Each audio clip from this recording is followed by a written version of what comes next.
मुअज़्ज़िज़ नाज़रीन, आपको इस वीडियो में खुशामदीद कहते हैं। आपको अपडेट करते चले, पाकिस्तान बामुकाबला श्रीलंका का मैच जो कि कल खेला गया, इसकी क्या खसूसियात हैं, जी हाँ दोस्तों, आपको इस वीडियो में जान पाएंगे। आपसे गुजारिश है कि इस वीडियो को शुरू से लेकर एंड तक ज़रूर देखें।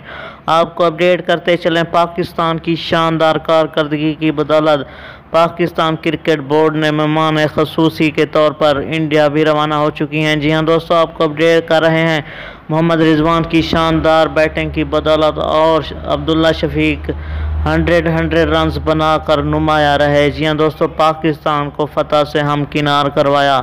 आपको इस वीडियो में और बताते चलें कि हसन अली की बॉलिंग ने भी अपना काम खूब दिखाया। जी हाँ दोस्तों, श्रीलंका को बहुत बड़े नंबरों से शिकस्त हुई और मोहम्मद रिजवान और बाबर आजम का मज़ीद कहना था कि हम इसी फतवाहत को जारी रखेंगे अगले मैचेज़ में।